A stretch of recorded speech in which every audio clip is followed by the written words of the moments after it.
जय भीम साथियों।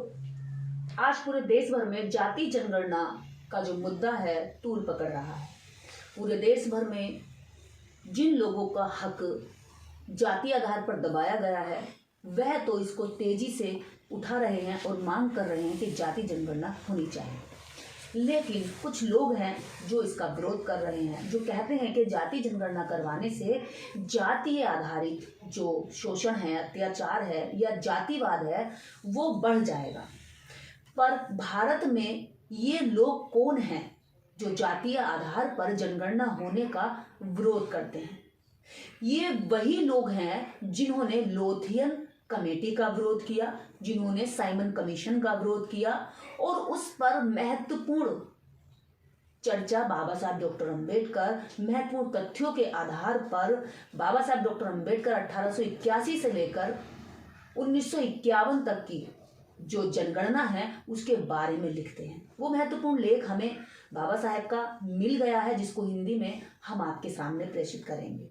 बाबा साहब डॉक्टर अंबेडकर जातीय जनगणना पर क्या कहते हैं, इसमें भी आपको बहुत कुछ आज से मिली जुली परिस्थितियों के बारे में जानकारी होगी। आज से लगभग किताब लिखी होगी, लेकिन आज की परिस्थितियों में और उस समय की परिस्थितियों में विरोधियों में कोई अंतर नजर नहीं आ रहा।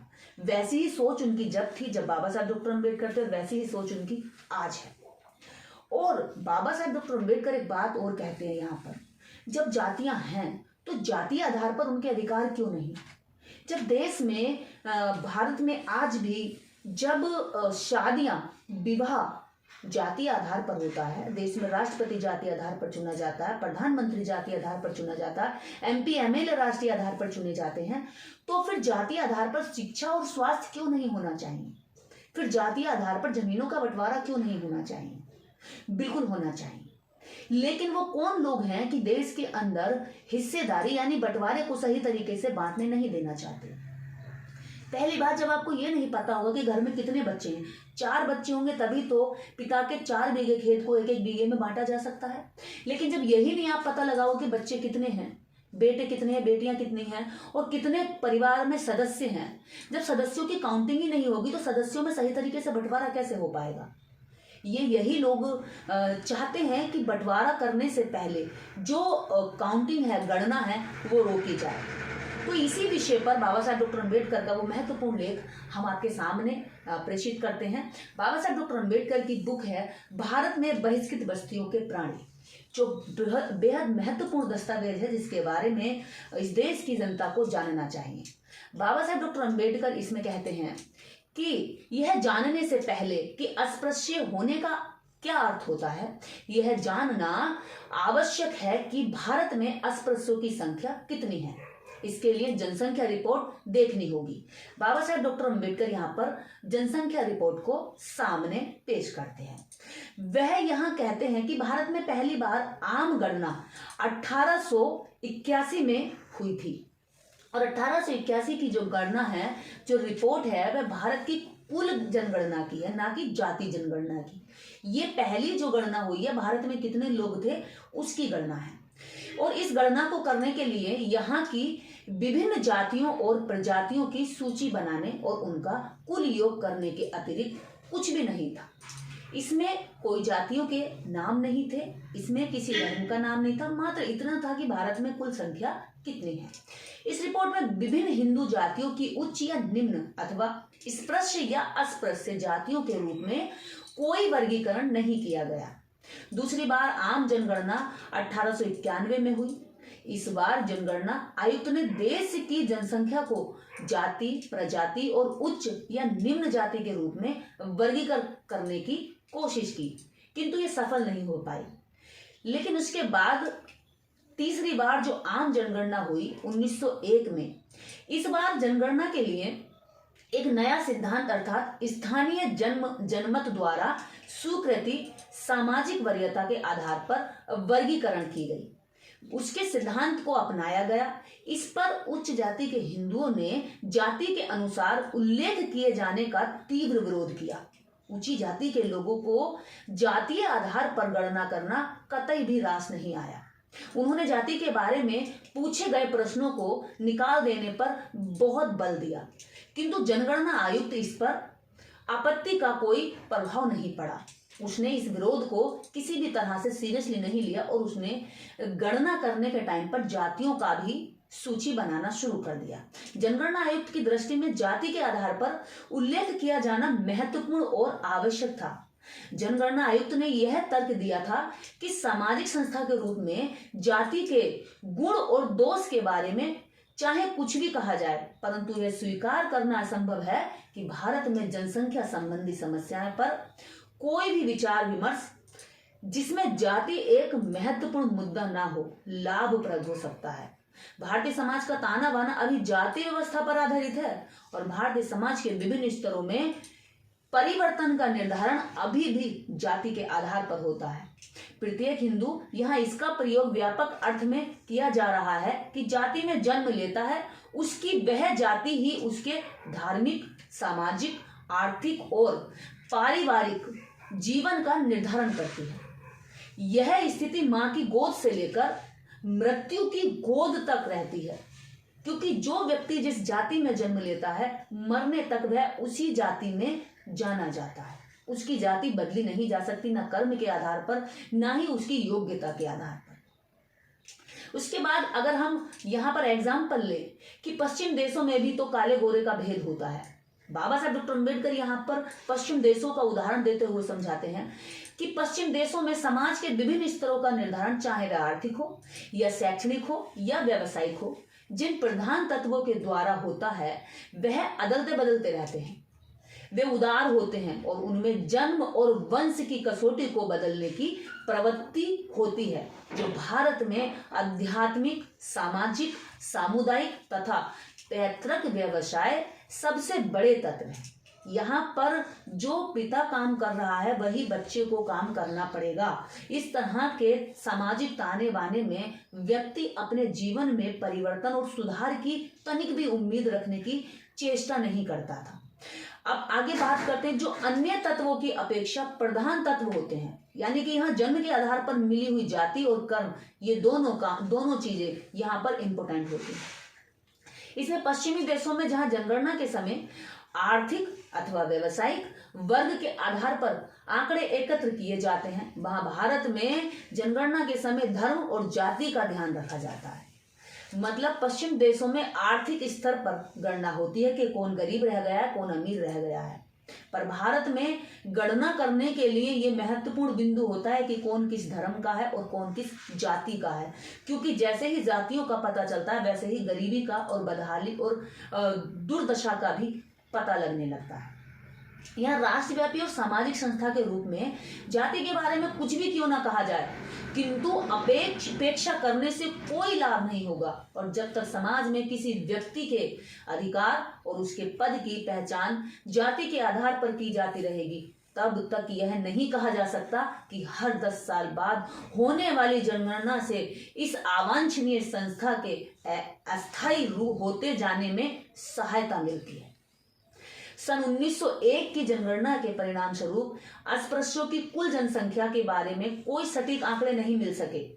इसके 2 कारण थे। पहला तो यह है कि इस जनगणना में कौन अछूत है और कौन नहीं है, इस निश्चित करने के लिए कोई सटीक कसौटी नहीं अपनाई गई थी। लेकिन दूसरे यह है कि जो जातियां आर्थिक और सामाजिक रूप से पिछड़ी हुई थी और अछूत नहीं थी, उन्हें भी अछूतों की जनसंख्या के साथ मिला दिया गया।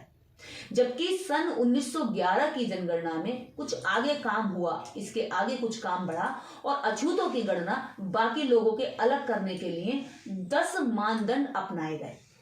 इन मानदंडों के अनुसार जनसंख्या अधीक्षकों ने उन जातियों और कबीलों की अलग अलग गणना की, जिसमें कुछ मुख्य बिंदु हैं और 10 बिंदु यहाँ पर बाबा साहब डॉक्टर अम्बेडकर सम्मिलित करते हैं। पहला तो यह कि ब्राह्मणों की श्रेष्ठता को जो लोग नहीं मानते वह अछूत है। दूसरा यह कि किसी ब्राह्मण या अन्य मान्यता प्राप्त हिंदू से गुरु दीक्षा नहीं लेते, वह लोग अछूत हैं। वेदों की सत्ता को नहीं मानते, वह लोग भी अछूत हैं। चौथा नंबर है बड़े बड़े हिंदू देवी देवताओं की पूजा नहीं करते। 5वां नंबर है ब्राह्मण जिनकी यजमानी नहीं करते, यानी ब्राह्मण जिनके यहाँ पूजा पाठ हवन यज्ञ या किसी भी तरह का कर्मकांड नहीं करते, वह अछूत है।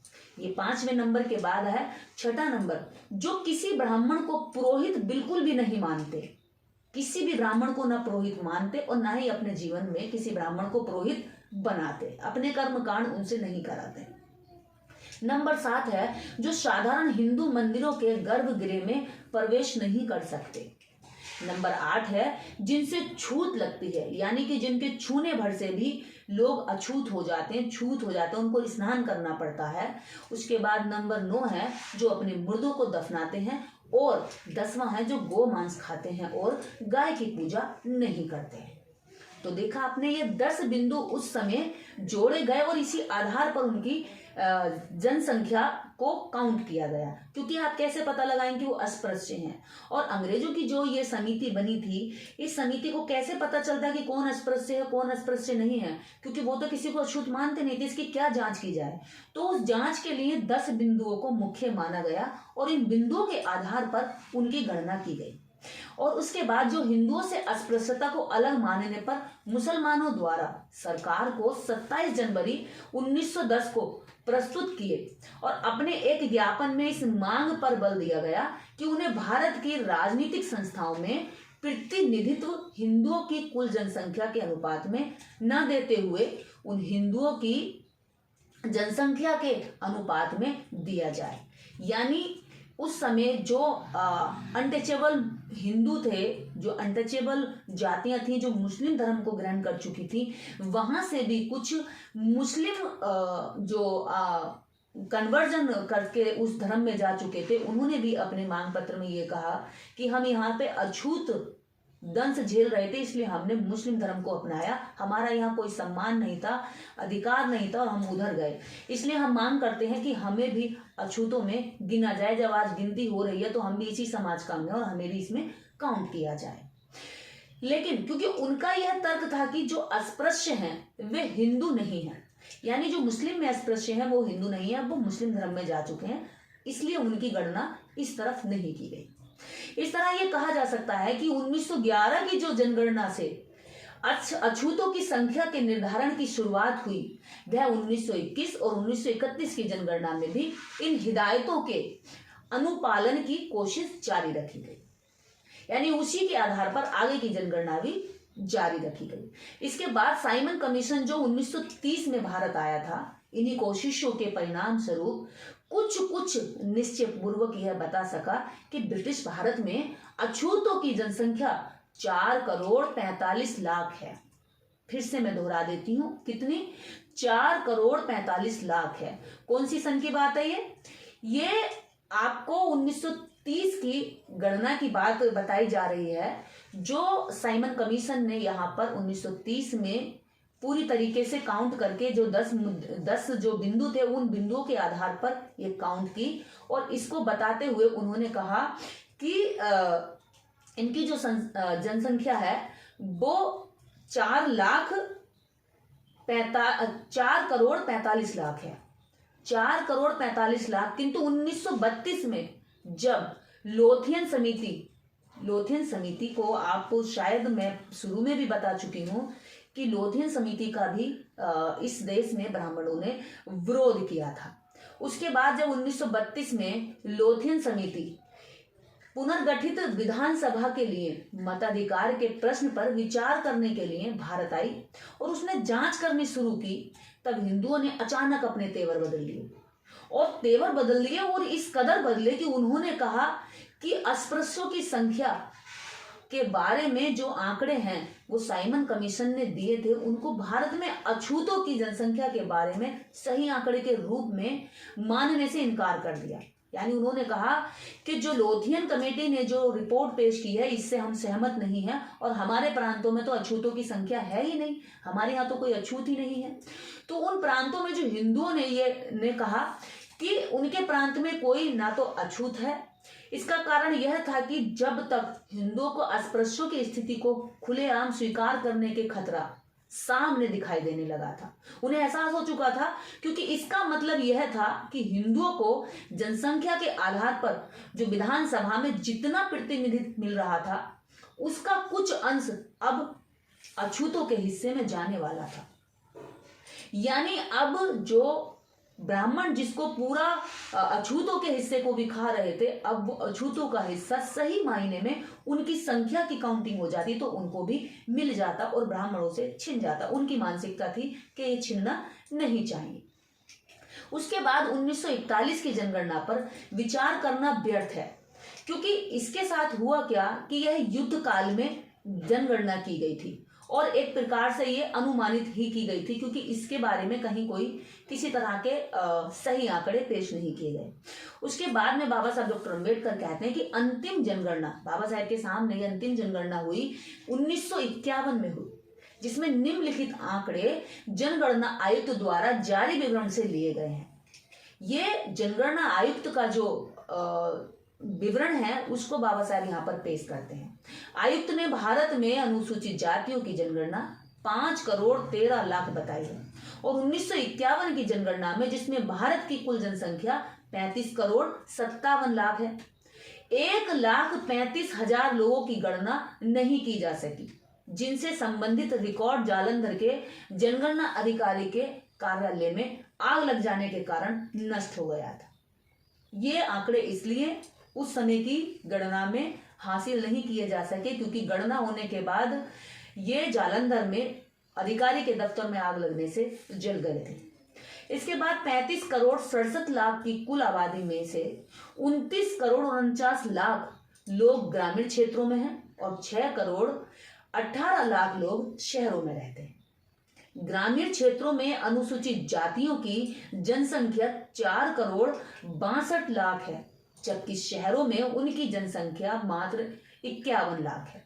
कुल आबादी में गैर कृषि कार्यों में लगे 10 करोड़ 76 लाख लोगों में से 1 करोड़ 32 लाख लोग अनुसूचित जातियों के हैं।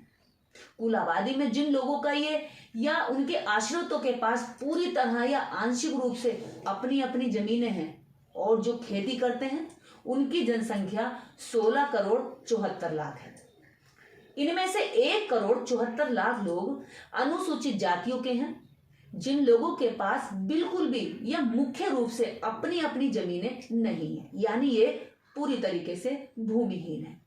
और जो खेती करते हैं उनकी जनसंख्या पूरे भारत में मात्र 3 करोड़ 16 लाख है। इनमें से 50 लाख लोग अनुसूचित जातियों के हैं। खेतीहर मजदूरों और उनकी आश्रितों की कुल जनसंख्या में पूरे भारत में 4 करोड़ 48 लाख लोग हैं। इनमें से 1 करोड़ 48 लाख अनुसूचित जातियों के हैं, जबकि अनुसूचित जाति के लोगों की कुल 5 करोड़ 13 लाख की जनसंख्या में से उत्तरी भारत में यानी कि उत्तर प्रदेश में 1 करोड़ 14 लाख लोग हैं। ये 1951 की गणना के आंकड़े में आपको बता रहे हैं। उसके बाद पूर्वी भारत, जिसमें राज्य आते हैं बिहार, उड़ीसा, पश्चिम बंगाल, असम, मणिपुर, त्रिपुरा में कितनी संख्या है? 1 करोड़ 28 लाख लोग हैं।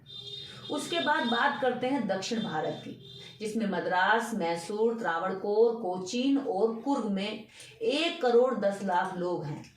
उसके बाद बात करते हैं पश्चिम भारत की, जिसमें मुंबई, सौराष्ट्र और कच्छ में 31 लाख लोग हैं। अब बात करते हैं मध्य भारत की, जिसमें मध्य प्रदेश, मध्य भारत, हैदराबाद, भोपाल और विंध्य प्रदेश में 76 लाख लोग और उत्तर पश्चिमी भारत में इसमें राजस्थान, पंजाब, पटियाला और पूर्वी पंजाब के राज्यों अजमेर, दिल्ली, बिलासपुर और हिमाचल प्रदेश में 52 लाख लोग अनुसूचित जाति के हैं। इस देश के अंदर इन आंकड़ों को पेश करते हुए बाबा साहब डॉक्टर अम्बेडकर महत्वपूर्ण प्रश्न करते हैं कि जिन लोगों को जातियों के आधार पर बांटा गया, उनका दमन किया गया, उनके राइट्स छीने गए, क्या उन लोगों को जनसंख्या के आधार पर काउंटिंग करके उनका अधिकार देना हम भारतीयों की, बुद्धिजीवी लोगों की जिम्मेदारी नहीं बनती है? जब इस भारत में जातीय आधार पर उनको हक हकूक देने की बात आती है, तो वह लोग इसका विरोध क्यों करते हैं? और वह कौन लोग हैं जिनकी पहचान हमें करनी चाहिए? जब जातीय आधार पर बात की जाती है तो उन्हें तकलीफ होती है, क्योंकि जाति आधार पर अधिकार देने से वो जो कमजोर जातियां हैं वो सबल हो जाएंगी, वो बराबरी में आ जाएंगी। ऐसा लगता है मानो कि उनको जातीय आधार पर शोषण करना तो अच्छा लगता है, लेकिन जातीय आधार पर अधिकार देना कतई पसंद नहीं आता।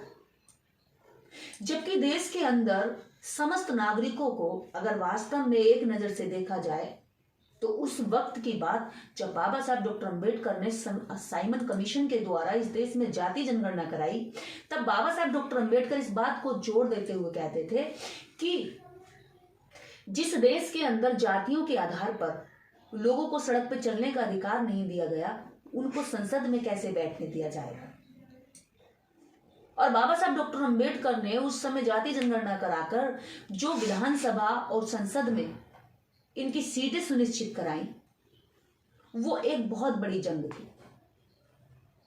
और आज अगर आपको शिक्षा में, नौकरी में, स्वास्थ्य में, इस देश की जमीन में या देश के समस्त शक्ति संसाधनों में हक हकूक मिलने का विरोध कर रहे हैं, तो ये वही लोग हैं जो इस देश के लोगों को अपना नहीं मानते, जिनको देखकर लगता है कि वो इस देश की जाति ही नहीं है या इस देश के मूल नस्ल नहीं है। क्योंकि अगर हम अपने ही लोगों से नफरत करते हैं, जिनके चरित्र को देखकर लगता है कि वो इसी देश के लोगों से घृणा करते हैं, इसी देश के लोगों की तरक्की से जलते हैं, जबकि देश का नागरिक अपने ही देश की तरक्की और देश के लोगों की तरक्की से क्यों नफरत करेगा? क्योंकि देश के नागरिकों की तरक्की होगी तो देश की तरक्की होगी। क्योंकि उनमें कभी भी जिस तरह की जो सोच है, जो विचार है, उन विचारों से कभी ये महसूस नहीं होता कि वो गरीबों के लिए, पिछड़ों के लिए, शोषितों के लिए, वंचितों के लिए या अस्पृश्यता में जीवन जीने वाले लोगों के लिए किसी भी तरह का ऐसा कदम उठाते हो जिससे उनके जीवन में कोई भी अच्छा अनुभव हो सके या उनकी तरक्की हो सके। तो साथ ही बाबा साहब डॉक्टर अम्बेडकर का ये महत्वपूर्ण दस्तावेज आपको आगे पहुंचाना है, लोगों तक बताना है, क्योंकि बाबा साहब की इन किताबों में जो हमें मिलता है वह बाबा साहब ने उतने समय पहले आज की वर्तमान स्थिति को भी अपनी किताबों में इंगित कर दिया। हमें समझना होगा, हमें पढ़ना होगा। और जब जाति है तो जाति पर बात भी होगी। तुम जाति पे बात करने में ही दर्द महसूस करते हो। हमारे लोग जाति आधार पर शोषण सहते सहते मर जाते हैं, जान ले ली जाती है उनकी, लेकिन तुम्हें केवल सुनने में ही तकलीफ होती है। जिस बात को तुम्हें सुनने में तकलीफ होती है तो सोचिए उन लोगों को झेलने में कितनी तकलीफ होती होगी। जब देश हमारा है तो देश में अधिकार भी हमारा होना चाहिए। इस देश के अंदर जिन लोगों ने वास्तव में इस देश की मिट्टी में अपने खून को लहूलुहान किया, अपनी कुर्बानियां दी, इस देश को बनाया, इस देश की ईंट ईंट को बनाया, इस देश की हर सल्तनत को बनाया, अपना खून पसीना लगाया, आज उन्हीं लोगों का विरोध इस देश के अंदर जाति आधार पर होता है, उनको अपमानित किया जाता है। बाबा साहब डॉक्टर अम्बेडकर का यह दस्तावेज हम सबको इस बात का एहसास कराता है कि हमें कभी भी अत्याचार और शोषण के आगे झुकना नहीं है, क्योंकि हमारा जो झुकने का तरीका है यही शोषणकर्ता की हिम्मत का बेस बनता है। इन्हीं बातों के साथ बाबा साहब डॉक्टर अम्बेडकर की बुक भारत में बहिष्कृत बस्तियों के प्राणी का एपिसोड नंबर 2 खत्म होता है और जल्दी ही अगले एपिसोड के साथ मिलेंगे। जय भीम, जय भारत।